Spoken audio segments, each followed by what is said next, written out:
What's up, guys? Coach Peters here. Today I want to talk about muscular endurance. This is our next real training phase, or maybe even our first real training phase, right? We've done GPP, we've laid the foundation, we've built the necessary requirements to do the actual exercises, right? We've learned how to do them and how to do them properly. We've built the torso strength. We have the mobility and the flexibility. We have the fundamentals down. Now it's time to increase our endurance, or the ability to do those exercises over a given period of time, more, right? We want to do them more and more and more, essentially increasing our volume, right? And that's our first real tier in terms of climbing this ladder, right? So, per definition, muscular endurance is really increasing the repeat muscle contractions, right? Over a given period of time, how much can you repeatedly contract your muscles, right? At a certain point, your muscles tend to die out and slow down and lose their strength. Right, but can we continue that? Can we continue to elongate and lengthen the amount of time that we can get that work going, right?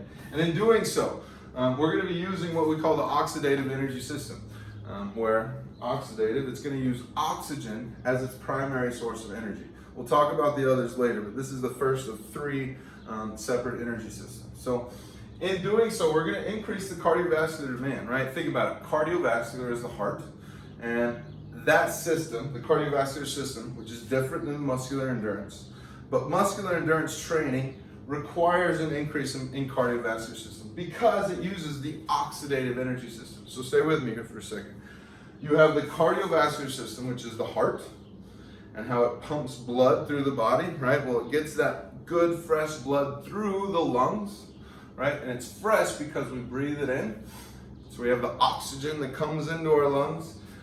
The cardiovascular system then takes that good oxygenated blood and pushes it through the body, and then the muscles can use the oxygen for energy to continually contract, right? And so that's what the oxidative energy system is really all about. Now, it's not going to create a lot of power, it's not going to create a lot of strength, but when we're looking for endurance and a lot of volume and tons of reps, like we're trying to build here in the base of the pyramid, the oxidative energy system is really what's going to help us get there. So specifically, we're looking to build both local and global capacity, right? We talked about capacity in the last phase, but capacity referring to volume. I want to get more work. I want to get more reps, right? And we want to do that both at the local level, or the small 1 or 2 muscle group level, and the global, right? The full body exercises, right? So don't pinhole yourself into just those ankle raises and bicep curls when it comes to muscular endurance. You're not going to get as much out of it, right? So look for that global work as well, full body.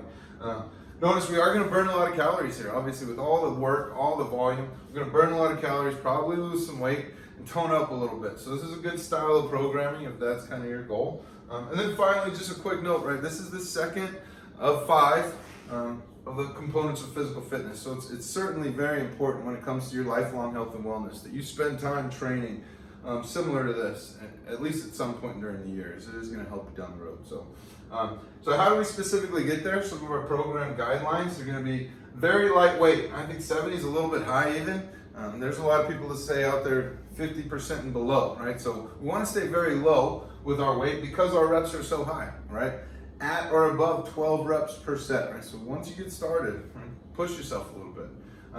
We're going to be from 1 to 4 sets, and 4 sets might be even high, especially if we're doing a whole lot of reps, but especially if you're doing a set, like one set of 100, obviously we don't need 4 or 5 of those. So obviously if our reps are high, our sets don't have to be quite as high.